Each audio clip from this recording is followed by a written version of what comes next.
Looking for a movie that celebrates Irish stereotypes more than The Quiet Man? Well, Darby O'Gill and the Little People is the film for you.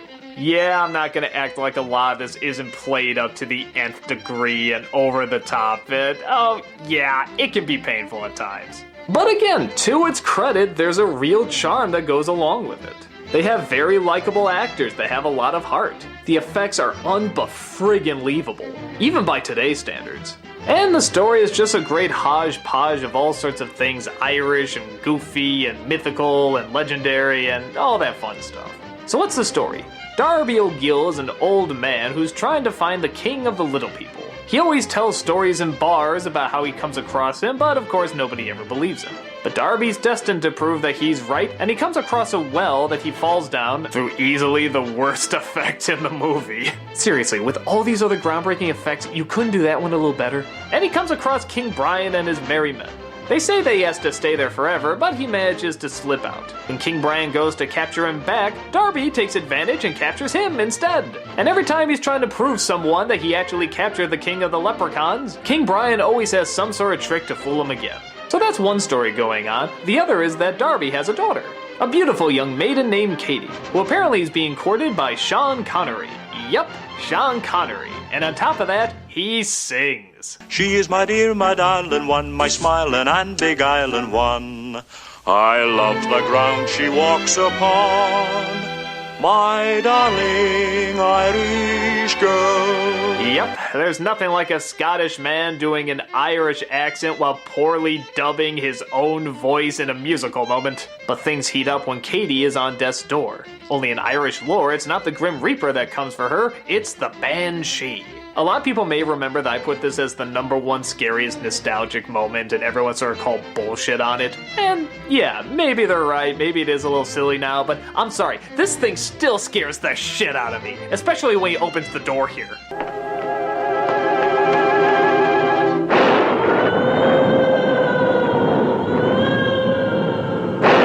That is scary as fuck. Yeah, the effect is kind of dated. Yeah, we know how it's done, but it's just so creepy. And that's kind of one of the nice things about this movie. Even though there's a lot of chipper, upbeat things in it, there is also sort of that dark undertone that's throughout the whole thing. The things that the people want to do in this are actually pretty mean. Darby tries to feed the leprechaun to his cat, or the leprechauns try to keep Darby there for the rest of his life. Hell, Darby tries to rob them on several occasions. There's headless horsemen on carriages. It's kind of messed up. It's kind of like a dozen Aesop fables being webbed together with Irish lore, and it works out pretty well, and still creates for the most part a pretty flowing narrative. The actors, I think, find just that right mix of charming and kind of goofy. The guy who plays Darby is pitch perfect. He is just so enjoyable. He kind of reminds me of a white Uncle Remus. It's just, how can you not enjoy his stories? How can you not enjoy every single time he opens his mouth and starts talking? He's just friggin' delightful. Sean Connery, though pretty unknown at the time, is actually a pretty good lead in this too. I swear to God, Darby's daughter must have the prettiest, most adorable smile in this. Oh my God, I just want to eat her up. Even though she's not dubbed very well either. He is my dear, my darling one, his eyes so sparkling full of fun. No other can match the likes of him. You actually really feel this sense of community in this town. You feel like you understand them and actually kind of want to know them more. You kind of want to go to this pub, or you kind of want to work in these fields, or you kind of want to eat dinner in this house. I don't know, there's just something very homely about it that I really like.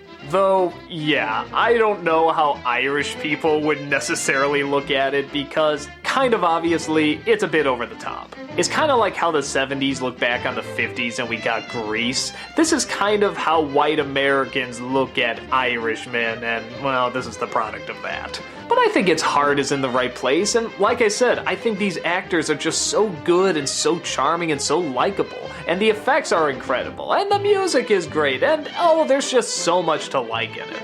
So it's hard to say. If you're an Irish person, I can vouch for it, and I could be totally wrong in saying that you won't get offended. You have every right to be offended if you are. But just know that a lot of people nowadays know that this is played up as well, and enjoy it because it is just so fun and silly. Especially if the people watching know that it's played more for goofs and laughs. So I say it's definitely a fun flick, and worth checking out. My darling Irish girl.